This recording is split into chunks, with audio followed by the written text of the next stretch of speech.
Bismillahirrahmanirrahim. Assalamualaikum warahmatullahi wabarakatuh. Kepada yang terhormat Bapak Teguh Wibowo selaku dosen pengampu mata kuliah media pembelajaran kimia, dan kepada teman semua dari pendidikan kimia 4B yang saya banggakan. Sebelumnya perkenalkan, nama saya Nur Hamidah dengan NIM 19080766027. Di sini saya akan menjelaskan tentang mini riset yang berjudul pengembangan perangkat blended learning berbasis psikologi pada materi kimia.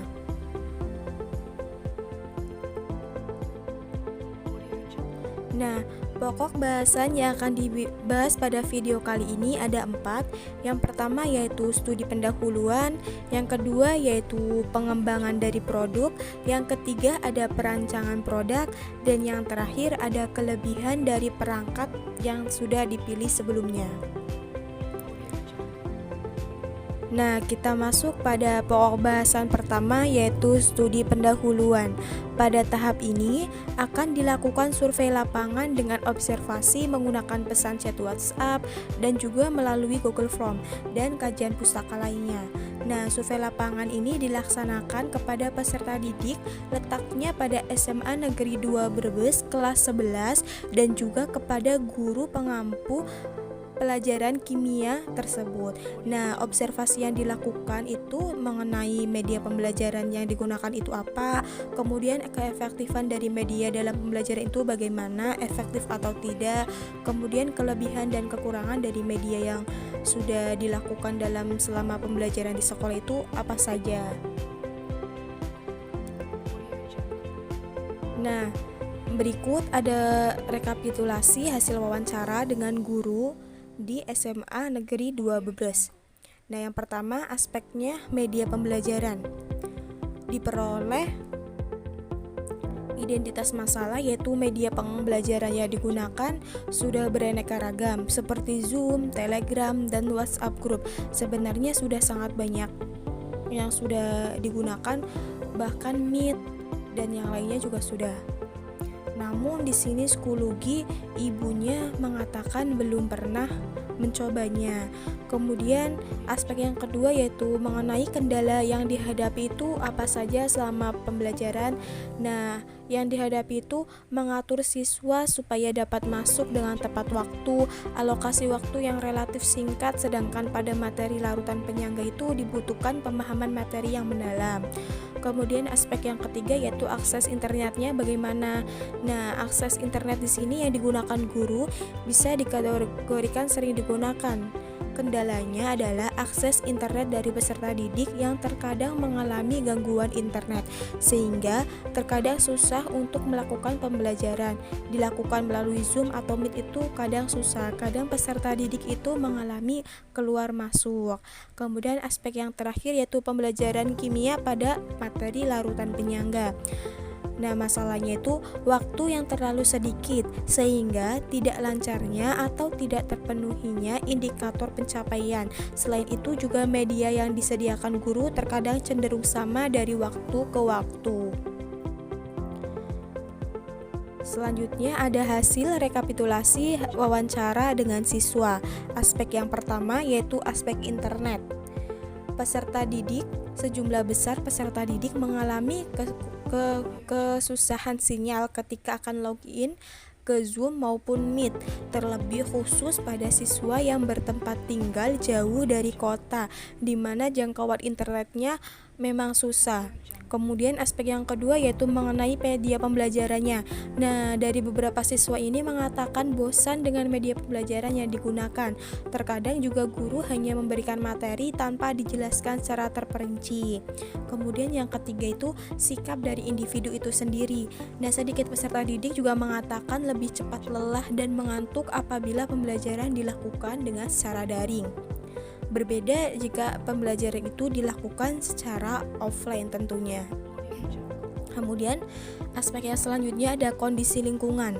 Menurut peserta didik, dengan pembelajaran daring di rumah, besar kemungkinan ketika kita sedang melakukan pembelajaran diperintah ibu yang mengakibatkan kita itu tidak fokus dalam pembelajarannya. Misalkan ketika kita sedang melakukan pembelajaran kelas kimia, namun tiba-tiba adik kita menangis, jadi kita itu terganggu, fokusnya itu terpecah seperti itu. Kemudian aspek yang selanjutnya ada kuota yang terbatas. Alasan kuota ini sangat banyak diutarakan oleh peserta didik. Misalnya bantuan kuota dari sekolah yang tidak kunjung diperoleh membuat peserta didik kebingungan dalam melakukan pembelajaran yang dilakukan secara daring. Nah, di sini dalam mini riset ini saya mengambil blended learning. Nah, di mana blended learning merupakan pembelajaran yang mengkombinasikan strategi pembelajaran dengan menggunakan kegiatan tatap muka pembelajaran berbasis komputer dan komputer secara online. Pembelajaran dengan blended learning merupakan solusi dari permasalahan pembelajaran yang hanya terfokus pada pembelajaran tatap muka saja atau online saja.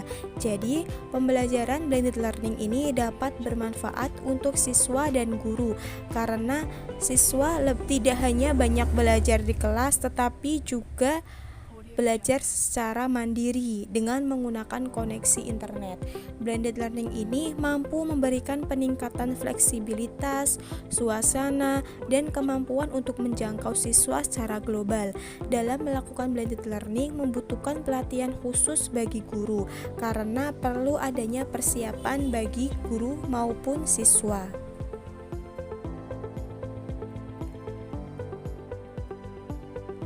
Selanjutnya, di sini juga psikologi sengaja dipilih oleh peneliti karena penggunaannya yang lebih mudah dan dapat diakses oleh semua siswa yang ikut di dalam pembelajaran dalam satu kelas.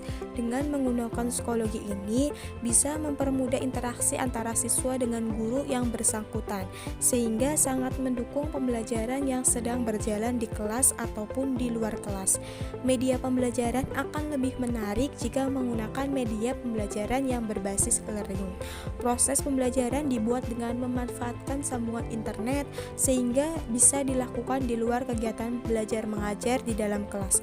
Pemanfaatan media pembelajaran menggunakan psikologi diharapkan menjadi salah satu cara untuk meningkatkan hasil belajar siswa dalam penguasaan materi-materi kimia. Psikologi ini membantu guru dalam membuka kesempatan komunikasi yang luas kepada siswa supaya siswa itu dapat lebih mudah untuk mengambil peran atau bagian dalam diskusi dan kerjasama dalam tim. Selain itu, psikologi juga didukung oleh berbagai bentuk media seperti video, audio, dan gambar yang dapat menarik minat siswa. Psikologi ini mengarahkan siswa mengaplikasikan menggunakan teknologi dalam pembelajaran. Pokok bahasan selanjutnya yaitu perancangan produk. Nah, pada tahap ini akan disusun draft perancangan blended learning berbasis inquiry. Perangkat yang disusun meliputi desain blended learning yang berbasis inquiry, LKPD blended learning berbasis inquiry, handout, latihan soal, dan kelas online learning dengan psikologi. Desain blended learning yang dimaksud menyangkut desain pembelajaran campuran berbasis inquiry, bagian mana yang akan dilaksanakan secara online dan bagian mana yang akan dilakukan secara tatap muka atau offline, dan juga bagaimana pembagian waktu yang akan dilakukan selama pembelajaran. Pada tahap ini akan dilakukan perancangan, penyusunan, dan pembuatan produk yang akan digunakan selama pembelajaran kimia pada kelas 11. Produk yang akan dikembangkan pada penelitian ini antara lain lembar kerja peserta didik pada materi larutan penyangga, handout larutan penyangga, dan latihan soal-soal mengenai larutan penyangga. Jadi, yang akan dilakukan itu pertemuan pertama akan dilakukan secara online, kemudian minggu selanjutnya akan dilakukan secara tatap muka, kemudian selanjutnya pertemuan selanjutnya lagi akan dilakukan secara online. Nah, online ini akan dilakukan apa saja dan tatap muka ini akan melakukan apa saja akan dilanjutkan berikut ini. Nah, tahap-tahapan inquiry tersebut dapat diilustrasikan atau digambarkan sebagai berikut. Jadi tadi ada pembelajaran secara online terlebih dahulu. Nah, online ini hal-hal yang akan dilakukan, yang pertama itu ada pengamatan fenomena dari materi pembelajaran yang dilakukan. Nah, pengamatan fenomena ini bisa dilakukan dengan pemberian video kepada peserta didik di Schoology tentang fenomena-fenomena yang berkaitan dengan materi pembelajaran kimia. Seperti di sini ada larutan penyangga atau buffer, berarti fenomena yang akan diberikan itu seperti larutan penyangga pada mulut kita atau pada tubuh kita gitu. Nah, selanjutnya ada merumuskan masalah. Setelah peserta didik itu mengamati fenomena, peserta didik akan diminta untuk merumuskan masalah. Apa saja masalah yang muncul pada pemikiran peserta didik tentang fenomena yang sudah ditunjukkan tersebut. Kemudian peserta didik juga diminta untuk memberikan hipotesis dari rumusan masalah yang dikemukakan oleh peserta didik itu sendiri. Kemudian tatap muka, pertemuan selanjutnya yaitu tatap muka. Nah, tatap muka di sini hanya dilakukan sebentar, sekitar setengah jam atau waktu secukupnya, di mana prosesnya ada pengumpulan data dari minggu lalu, kemudian ada analisis data, kemudian kesimpulan. Nah, di sini akan ada diskusi-diskusi tentang pembenaran dari pengamatan fenomena yang dilakukan pada minggu sebelumnya. Kemudian pertemuan selanjutnya dilaksanakan secara online. Nah, di sini peserta didik akan diberikan latihan soal atau LKPD, latihan lembar kerja peserta didik. Di sini peserta didik diminta untuk mengerjakan soal baik melalui Schoology langsung atau kita mengirim jawabnya melalui Schoology. Nah, handout yang digunakan dalam pembelajaran yaitu berisi materi-materi yang dijadikan sebagai bekal awal peserta didik dalam proses pembelajaran.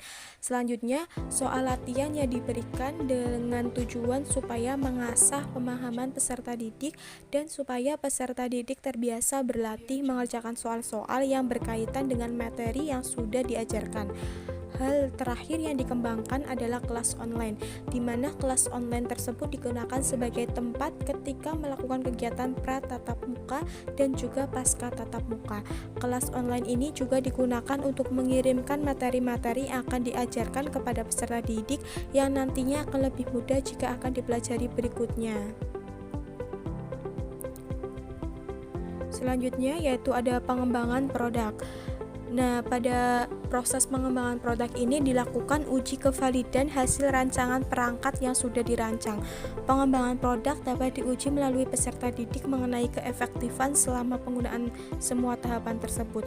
Proses observasi dari pengembangan produk dapat dilakukan dengan menggunakan Google Form atau perangkat yang lainnya. Pada tahap ini, pengembangan produk yang dilakukan dapat berupa pengujian terhadap produk, yaitu rangkuman saran perbaikan terhadap produk dan uji validitas perangkat dengan guru kimia.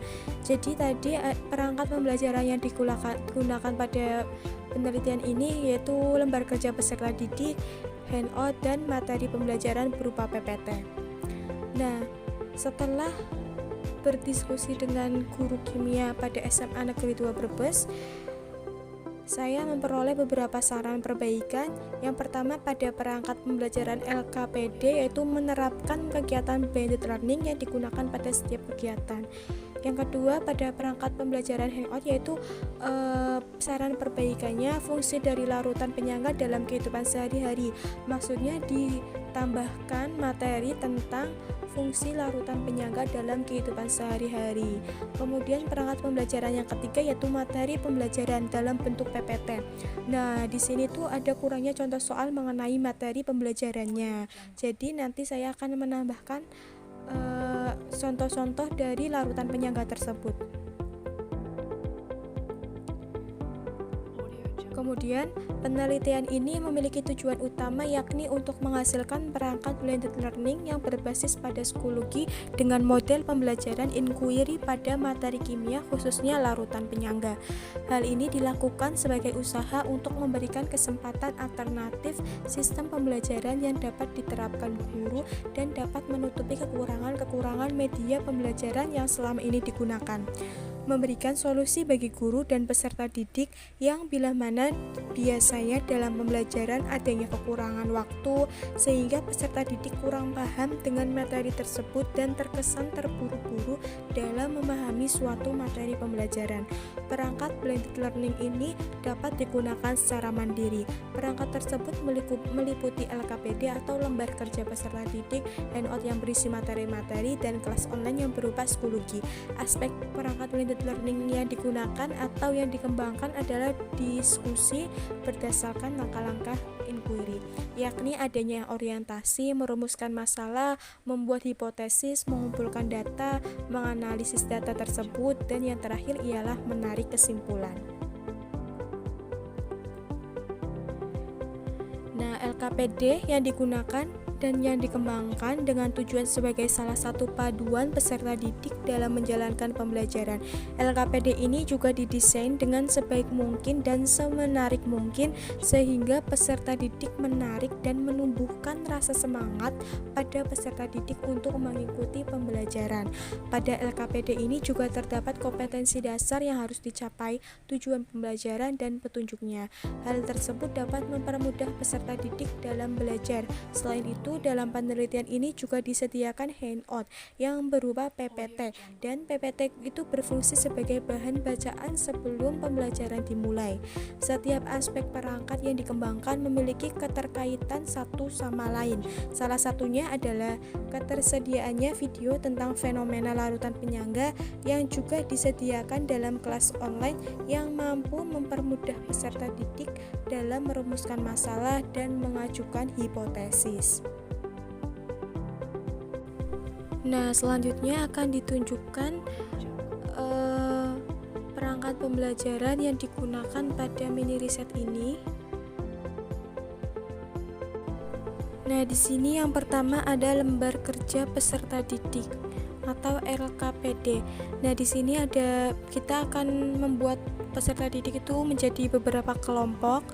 Kemudian ada kompetensi dasar yang harus dicapai, tujuan pembelajarannya apa, kemudian petunjuk dari pembelajaran ini. Nah, di sini ada keterkaitan atau fenomena dengan larutan buffer pada mulut kita.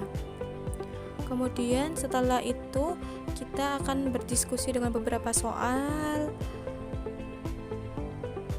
Kemudian ada jika mampu kita akan melakukan praktikum juga.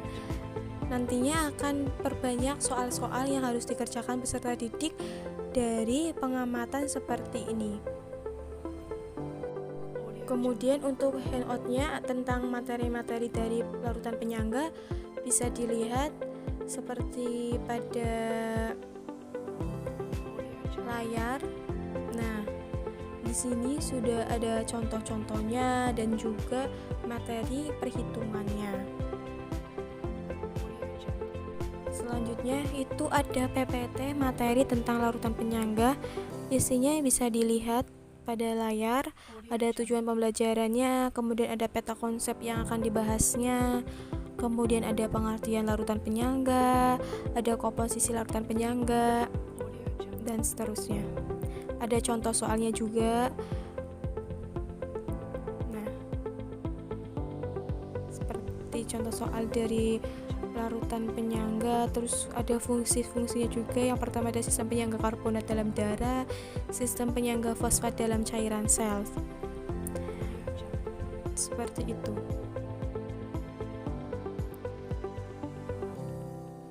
Nah, kita kembali pada pembahasan selanjutnya, yaitu tentang kelebihan dari perangkat blended learning ini yang berbasis pada psikologi. Di sini kelebihannya Ada 5. Yang pertama, peserta didik dapat berlatih soal latihan berkali-kali pada kelas online. Kelebihan yang kedua, peserta didik dapat mengakses materi yang digunakan pada setiap waktu tanpa ada batasan waktu. Berbeda jika dilakukan dengan menggunakan Meet atau Zoom. Nah, kalau Meet atau Zoom itu bisa terbatas oleh waktu, sedangkan jika melalui Schoology gitu, kita bisa peserta didik terutama bisa mengakses materi yang diberikan guru pada waktu tanpa batas waktu. Kemudian kelebihan yang ketiga yaitu melatih kemampuan siswa dalam menggunakan teknologi komputer secara maksimal. Kelebihan selanjutnya yaitu melatih jiwa ilmiah peserta didik dengan cara memberikan hipotesis akan fenomena yang diberikan. Dan yang terakhir yaitu pemberian feedback jika jawaban benar maupun salah. Nah, tersebut adalah presentasi mengenai mini riset penelitian ini. Saya Nur Hamidah pamit undur diri. Mohon maaf jika ada kesalahan kata. Terima kasih. Wassalamualaikum warahmatullahi wabarakatuh.